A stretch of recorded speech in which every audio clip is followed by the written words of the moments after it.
Assalamualaikum warahmatullahi wabarakatuh. Halo teman-teman, perkenalkan nama saya Rahmadianti Purwaandini. Saya merupakan mahasiswi dari Universitas Islam Indonesia Yogyakarta. Prodi yang saya ambil yaitu Program Studi Pendidikan Agama Islam, Fakultas Ilmu Agama Islam. Nah, teman-teman sekalian, di dalam video ini saya akan membahas salah satu sejarah kebudayaan Islam di dunia. Salah satunya ialah tentang sejarah dinasti Bani Umayyah. Pasti teman-teman pada tahu siapa yang mendirikan dinasti Bani Umayyah. Standing rolling ini mempunyai model pembelajaran student center learning, yaitu pembelajaran yang berpusat pada peserta didik. Jadi dalam pembelajaran di sini peserta didik lebih difokuskan dibanding guru itu sendiri. Nama Muawiyah pada dinasti Bani Umayyah itu dinisbatkan kepada Muawiyah bin Abdul Syams bin Abdul Manaf. Siapa Muawiyah? Yaitu seorang pemimpin dari kelompok Quraisy, yaitu yang memimpin pada zaman jahiliyah.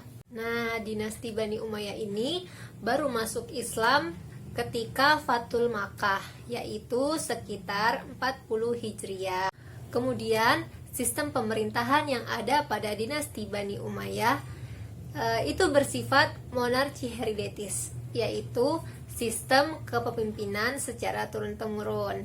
Jadi semisal pemimpinnya meninggal atau wafat, maka tahta atau kekhalifahan tersebut akan dilanjutkan oleh anaknya. Maka itu yang disebut dengan monarki hereditaris, yaitu sistem kepemimpinan secara turun-temurun. Kemudian setelah berjaya selama berpuluh-puluh tahun, akhirnya dinasti Bani Umayyah mengalami keruntuhan. Nah, salah satu faktor yang menyebabkan Bani Umayyah itu sendiri runtuh adalah karena sifat keluarganya yang suka hidup mewah dan bergelimang harta. Nah, sifat itu sendiri yang menyebabkan salah satu faktor kenapa Bani Umayyah mengalami keruntuhan atau lengser. Selain hidup bergelimang harta tadi, ada faktor lain yang menyebabkan keruntuhannya dinasti Bani Umayyah, yaitu munculnya kekuatan baru dari Abbas bin Abdul Muthalib. Abbas bin Abdul Muthalib inilah yang kelak akan menjadi dinasti Abbasiyah. Mungkin cukup sekian penjelasan dari saya mengenai dinasti Bani Umayyah. Kemudian saya akan melanjutkan tentang strategi pembelajaran sejarah kebudayaan Islam. Nah, pada pelajaran ini saya memakai strategi pembelajaran standing rolling. Di sini saya akan menjelaskan pengertian dari standing rolling. Jadi, sekali lagi, strategi yang saya gunakan dalam pembelajaran sejarah kebudayaan Islam adalah strategi standing rolling.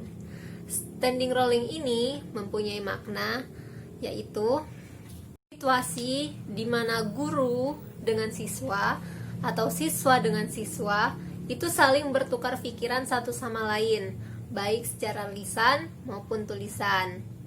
Nah, standing rolling ini model pembelajaran student center learning, yaitu pembelajaran yang berpusat pada peserta didik. Jadi dalam pembelajaran di sini peserta didik lebih difokuskan dibanding guru itu sendiri. Kemudian untuk langkah-langkah standing rolling itu sendiri yaitu guru menyampaikan tujuan pembelajaran. Jadi sebelumnya guru menyampaikan tujuan pembelajaran kepada murid, yaitu salah satunya capaian pembelajaran mata pelajaran CPMP. Kemudian guru membagi siswa ke dalam kelompok-kelompoknya. Dalam kelompok-kelompok tersebut, guru membagi 5-10 siswa dalam satu kelompok. Selanjutnya, guru mengemukakan masalah kepada para siswa yang telah dibagi kelompok-kelompoknya tadi. Misalnya, kelompok 1 bertugas sebagai uh, pengertian dari sejarah kekhalifahan Bani Umayyah. Kemudian kelompok 2, setelah materi tadi dibagi, kemudian peserta didik diminta untuk berdiskusi antar teman kelompoknya tersebut. Setelah berdiskusi selama 10-15 menit, kemudian guru menyuruh setiap kelompok itu tadi untuk mengumpulkan hasil reviewnya tadi ke teman-teman yang ada di sampingnya.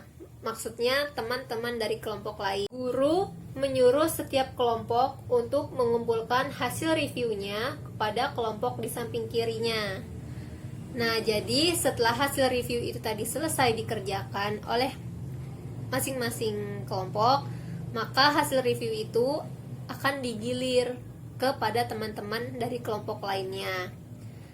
Nah, posisi kelompok pada saat pembelajaran sejarah kebudayaan Islam ini adalah sebaiknya dengan posisi melingkar untuk memudahkan jadinya kegiatan perputaran hasil review tadi kepada teman-teman yang lainnya. Selanjutnya, pada saat menerima hasil review dari kelompok di sampingnya, mereka diminta untuk membacakan hasil review tersebut dan menuliskan komentar atau pertanyaan. Jadi, masing-masing kelompok itu memberi satu atau lebih komentar atau pertanyaan yang ingin ditanyakan kepada kelompok yang kertas reviewnya itu tadi dibagikan. Jadi, semisal kelompok 1 memberikan hasil reviewnya kepada kelompok 2. Kelompok 2 ingin bertanya tentang materi yang dijelaskan oleh kelompok 1.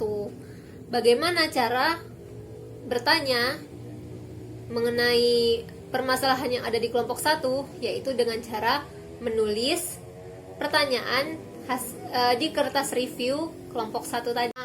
Setelah kertas review tadi sudah kembali kepada pemiliknya, maka guru menyuruh siswa kelompok pertama mempresentasikan hasil reviewnya dan menjawab berbagai pertanyaan yang terlampir di kertas review tersebut, yaitu pertanyaan dari teman-teman kelompok lainnya.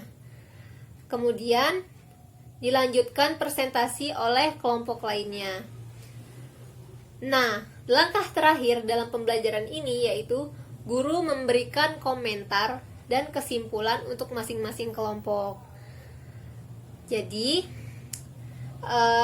begitulah penjelasan saya mengenai pembelajaran sejarah kebudayaan Islam dengan menggunakan strategi pembelajaran standing rolling. Mungkin cukup di sini penjelasan dari saya. Saya mohon maaf apabila terdapat kata-kata yang salah dan atau menjelimet. Lebihnya jika ada manfaat mohon diambil. Cukup sekian penjelasan dari saya. Saya harap video ini bermanfaat bagi teman-teman sekalian. Saya akhiri. Assalamualaikum warahmatullahi wabarakatuh.